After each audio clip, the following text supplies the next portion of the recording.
हो मी निघतोच आहे. हो मी पोचल्यानंतर आपण कामाचं बोलूया. हा ठीक आहे चल ठेव.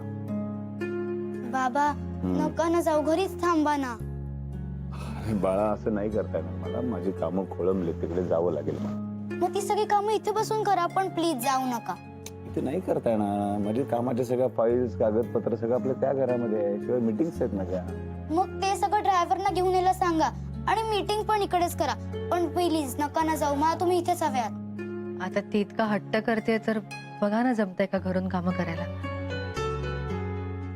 नाही म्हणजे मला असं वाटलं म्हणून विचारलं. खरंच नाही करता येणार. मला जायलाच हवं. फक्त मी एक काम करतो. मी पटापटा कामं संपवतो आणि परत येतो लवकर. हा चालेल.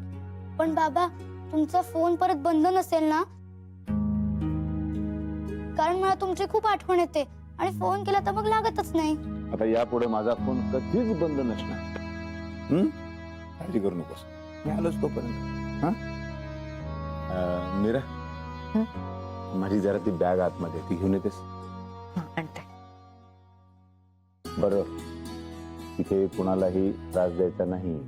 आपल्या घरात करतेस तशी मस्ती करायची नाही. नाही बाबा, मी कोणालाच त्रास नाही देणार. गुड. बाबा तुम्हाला एक सिक्रेट सांगू का? सिक्रेट सांग. मला या घरातले सगळे आवडतात, पण ती मधुराताई आहे ना, ती अजिबात आवडत नाही. का ग? ती सारखी चिडचिड करत असते. मलाही नाही आवडत ती. ती काही मोकळेपणाने बोलतही नाही, काही सांगतही नाही. पण बाकीचे लोक आहेत ना अजून, है ना, त्यांच्याशी खेळ तू. ते आवडतात ना तुला. तुम्हाला माहितीये तो अथर्व दादा आहे ना, तो खूप चांगला आहे. तो खूप खेळतो माझ्या बरोबर आणि मला जिंकू देतो. तुम्हाला माहितीये का, मी तुमचं नाव सांगून घाबरवते त्याला. म्हणजे काय करतेस? म्हणजे ना तो तुम्हाला खूप घाबरतो. मग तो माझ्या बरोबर खेळला नाही ना, तर मग मी सांगते, हे बघ जर तू माझ्या बरोबर खेळला नाहीस तर तुझं नाव मी बाबांना सांगेन. मग तो लगेच घाबरतो आणि खेळतो. असं सगळ्यांबरोबर करू नको. हा नाही नाही, सगळे माझे खूप लाड करतात. म्हणजे आदित्य दादा, मीरा, मामा, आजोबा, काका सगळेच. Very good. आणि त्या कमू मावशी, त्या मावशी माहित नाही, म्हणजे तिच्याशी कधी बोललेच नाही ना, त्यामुळे नक्की कळतच नाही काही. ते खरंच आहे. मी फारसं बोललो नाही त्यांच्याशी, पण एकदा बोलणार आहे मी त्यांच्याशी. म्हणजे बोलल्यानंतर मला सगळं खरं खरं कळेल त्यांच्याकडनं. कशाबद्दल? नाही नाही, मी असं स्वतःशीच बोललो काहीतरी वेळ. ठीक आहे. अरे हा थँक्यू. चला निघू. बाय. यस ठीक आहे, एवढंच. बाय. काय ठरलंय आपलं? हा शाबास. आता माझी कामं अशी पटापट होतील आणि मी पटापट परत येईल. हा. ए मीरा इकडे. काय ग? अरे वा.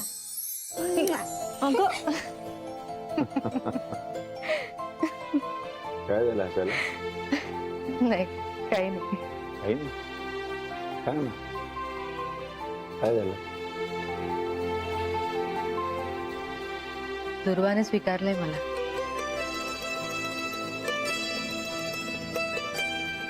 पण तुम्हीच स्वीकारत नाही आहात. तिला जाणवतंय, तुम्हालाही जाणवतंय,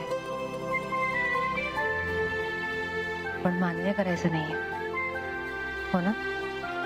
चला सुरू. बाय.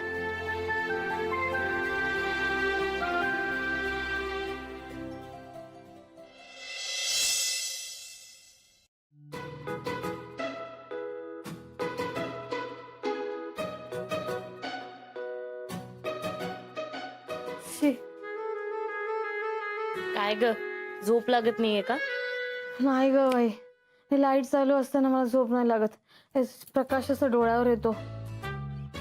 मावशी, तुझं ना आता वय झालंय, त्यामुळे ना तू फक्त झोप न लागण्याची कारण शोधते, बाकी काही नाही.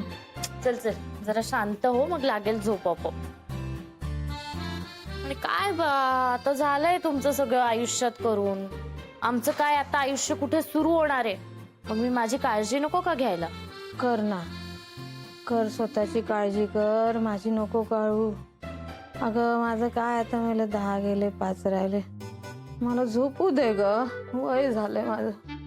ओ झोप झोप, तू झोप. हा, इथे मला माझं लग्न होत नाहीये याची काळजी आहे, आणि तुला काय तर झोप लागत नाहीये याची काळजी. छान. हा छान.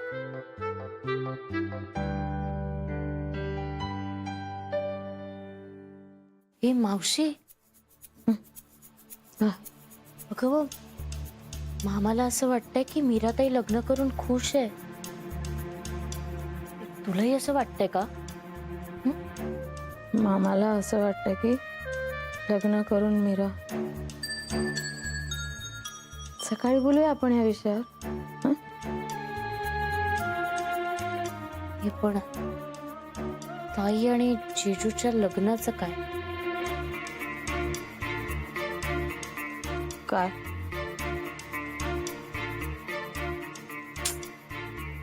हेच तर नक्की काय तेच कळत नाहीये ना आपल्याला. म्हणून आदित्यलाही असं वाटतंय की मीराताई खुश नाहीये आणि तो सतत तिचा विचार करत असतो ग. तुझ्या डोक्यात नक्की काय शिजतंय? नाही आता ना, जोवर आदित्यला मीराताई खुश आहे असं वाटत नाही ना, तोवर तो माझा विचार करणार नाही. येस, आता उद्यापासून ताई आणि जीजू सोबत असते की ते फक्त खुश आहे हेच आदित्यला दिसायला हवं. येस.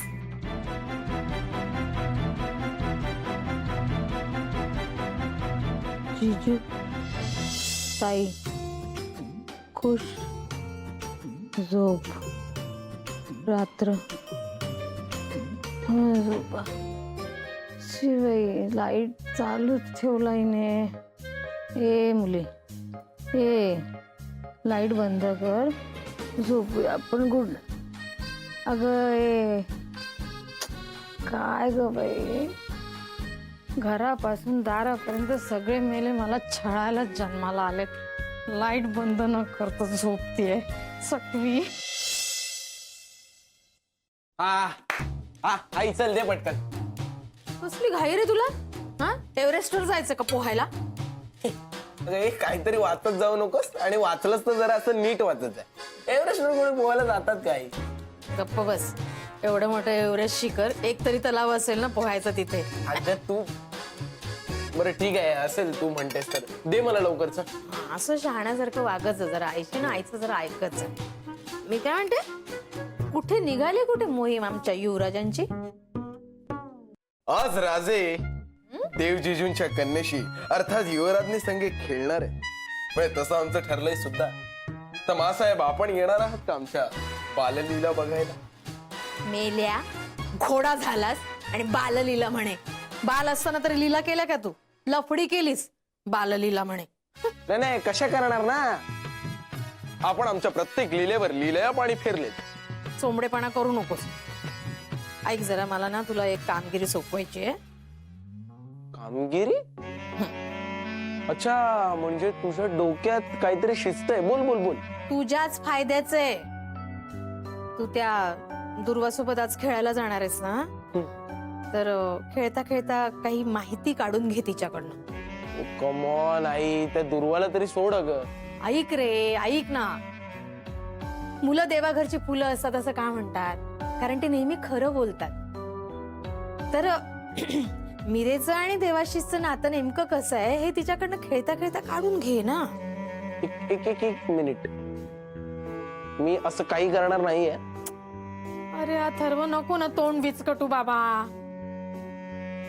हे बघ, त्या दोघांचं लग्न जर व्यवस्थित झालं नसेल तर आदित्यचा फायदाच आहे. हा, म्हणून म्हणते थोडीशी माहिती काढून घे. चुकलं का माझं? तुला काय करायचंय पण? आणि दादाच्या फायद्याचा तू कधीपासून विचार करायला लागलीस का? आय ग, वाटते रे काळजी. आता इतके दिवस पोरगा आपल्या सोबत राहतोय तर त्याचा भल्या बुऱ्याचा विचार येतोच ना रे मनामध्ये. म्हणजे बघ ना, मीरा आणि देवाशीचा संसार जर सुखाचा असेल, सुरळीत चालू असेल, तर मग तुझ्या आदित्यचं काही खरं नाही रे बाबा. म्हणून म्हणते अरे. ना अशी आहेस ना आई, ब्रह्मदेवाला पण तू सांगू शकशील की हे विश्व बनवताना तू कशा चुका केल्यास. ते ब्रह्मदेवाला मी नंतर सांगेन, पण मी तुला काय सांगितलं ते ऐकतोस का? ते ऐक जरा. बर, मग आता मीही तुला सांगतो एकदम सिरियसली. ऐक कसं ना, मीराताईचं सगळं ठीक चालू आहे. त्यामुळे तू उगाच नसत्या गोष्टीत नाकूपचाला जाऊ नकोस. आणि त्या छोट्या मुलीला मी असं काहीही विचारणार नाही आहे. आणि जर तू तसा प्रयत्न केलास ना तर मी बाबांना तुझं नाव सांगेन ना. धमकी देतोयस? दे धमकी, घाबरत नाही मी. तू कधी ऐकलंस रे आईचं?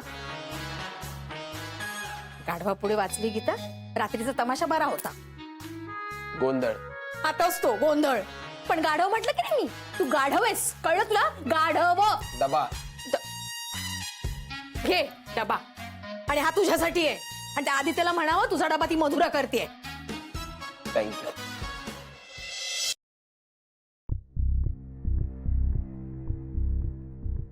काय रे, काय झालं? काही नाही रे दादा, काहीतरी आहे ना शिस्त आहे.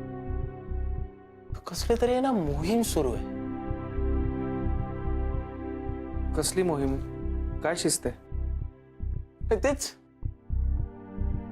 जी काही मोहीम सुरू आहे ना त्याचा शोध घेतोय मी. जे काही शिस्त आहे ना त्याचा वास घेण्याचा मी प्रयत्न करतोय यार. पण म्हणजे आत नक्की काय चाललंय ते मला नीट सांगणार आहेस का? दादा, आई काहीतरी बडबडत होती. म्हणजे तशी मी तिला वॉर्निंग देऊन आलोय, पण पुढे काही करू शकते ती. आता काय केलं त्यांनी?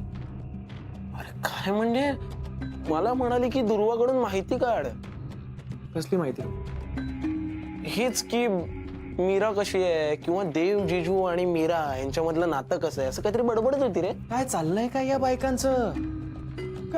मला ना कंटाळा आला या सगळ्याचा. सतत काही ना काहीतरी सुरूच असतं यांचं. नाही दादा, आपण काय करणार, स्वभावच आहे रे तो त्यांचा. काहीतरी केल्याशिवाय ना त्यांना चैनच पडत नाही. हो, पण या सगळ्याचा दुसऱ्याला त्रास होतो त्याचं काय? नाही, काय करायचं ते करू दे. आता यापुढे मी स्वतःला त्रास करून घेणार नाहीये बस. येस, मीही हेच करणार आहे. या सगळ्यांचा विचार करणंच आहे ना बंद करणार आहे आजपासून. मी आणि माझं काम. बरोबर. नाही नाही, तुझा विचार कर तू, पण जरा माझाही विचार कर. तुझं? अरे नाही नाही, तुझा विचार करणार ना दादा. आणि मला माहित होतं की तुझी बॅग आहे. मी जस्ट आणि काय आज तुझ्यासाठी म्हणे मधुराताईंनी डबा केलाय, तर जाताना तो घेऊन जा. मधुरा एक डोक्याला ताप झाला. तिला सांगितलं की नाटकं बंद कर आता.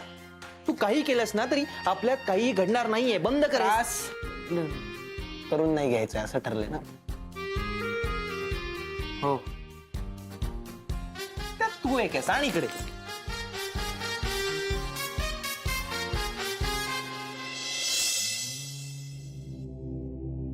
मीरा, सॉरी मी तुला डिस्टर्ब केलं. नाही, तू कर तुझं काम. मी फक्त डबा घ्यायला आलो होतो. मावशीने सांगितलं की मधुराने डबा भरून ठेवलाय म्हणून आलो होतो. हो, एक मिनिट. मधुरानेच भरून ठेवलेलं आहे ते डबा. तिने तुझ्या आवडीचं थालीपीठ केलंय आज. थँक्यू. बरं, तिचाही डबा घेऊन जा ना. ती तेच विसरली. ती येईलच इतक्यात. खरंच खूप कौतुक वाटतं मला तिचं. म्हणजे सकाळीच सकाळी उठून एवढं सगळं करायचं. खरंच जबाबदारीने वागते ती. काय झालं? तू काहीच बोलला नाहीस? काय बोलू? नाही म्हणजे तिने इतकं तुझ्यासाठी. नाही मीरा, हे सगळं तू केलंस. मधुराला हे सगळं नाही जमत. अरे नाही, खरंच मधुरानेच केलं हे सगळं. मला माहिती आहे मीरा, त्या दिवशी चहा सुद्धा तूच केला होतास. चहाचा एक घोट घेतला आणि मला कळलं की हा मीराच्या हातचा चहा. आदित्य, खरंच नाही, मी नव्हता केला चहा. मीरा, निदान माझ्याशी तरी खोटं बोलू नकोस. मी तुला खूप नीट ओळखतो. तुझ्या हातची चव, तू काय विचार करतेस, तू असतीस तर काय केलं असतंस. तुझ्या प्रत्येक हालचालीवरून तुझ्या मनात काय चाललंय ते कळतं मला. तुझ्या नुसतं डोळ्यात बघून मी ओळखू शकतो. की तुला आता काय बोलायचंय किंवा काय म्हणायचंय ते. मी नको मीरा, काहीच बोलू नकोस, नाहीतर मला कळेल की तू मधुराला सावरून घेतेस.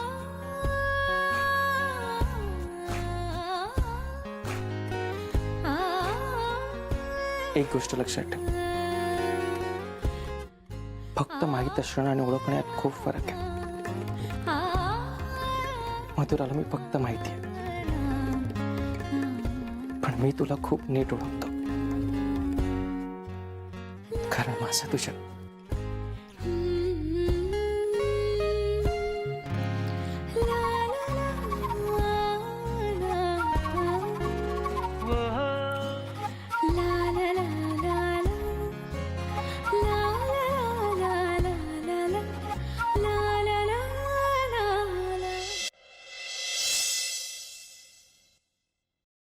गुड मॉर्निंग मामा. Good morning. अरे एकदम फ्रेश दिसतोयस तू. हो, ते इतके दिवस दिवाळीची रजा झाली ना, हे काय आता ऑफिसलाच निघालो. मी पण खूप आराम केला बाबा, खूप खाणं झालंय, म्हटलं जरा बाहेर फिरून यावं. पण हे काय सगळं? तो वेगळाच किस्सा आहे. म्हणजे काय नाही, काहीतरी घेऊन यावं म्हणून घरातनं पिशवी घेऊन निघालो. मटार दिसले, घ्यायला गेलो तर म्हणाला की 1 किलोच आहेत मटार माझ्याकडे. म्हटलं 1 किलो कोणाला पुरणार नाही का. मग पण घेतले. नंतर एकाकडनं अर्धा किलो घेतले, मग 4 ठिकाणी फिरलो, शेवटी परत एकाकडे 1 किलो मिळाले, तेही घेतले. कळलं का, भरपूर घेतलेले आहेत. आहे की नाही मजा. हो, पण हे सगळं करायची काय गरज होती? अरे असं कसं, खाऊया ना भरपूर. हे तुला आवडतात ना मटार? हो. हा, मग बस. मला काय एकट्यालाच संपतील हे सगळे. मग जाऊन घेऊन येतो ना. वा वा वा, मस्त हसलास तू. खूप दिवसांनी पाहिलं तुला, मस्त वाटलं.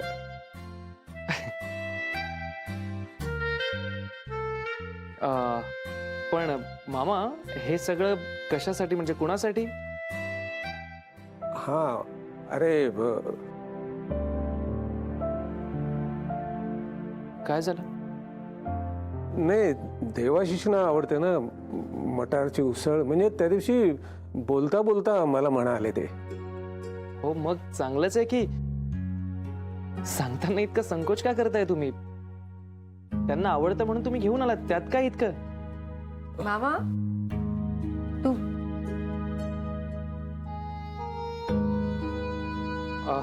मामा, आपण खाऊ सगळं एकत्र. तसंही मीराच्या हातची मटार उसळ खाऊन बरेच दिवस झालेत, आणि आता ती परत गेल्यानंतर आपल्याला खायला नाही मिळणार.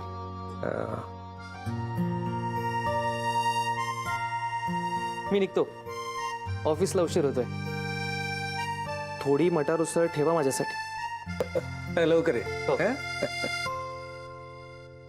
हे, मटार आहेत, देवाशिषना आवडतात ना, मस्त कर, सगळे खाऊया. हो. आदित्यमध्ये बदल घडतोय असं मला वाटतंय. खूप छान फ्रेश वाटला मला. असं खूप दिवसांनी मोकळं बोलताना पाहून खूप बरं वाटलं.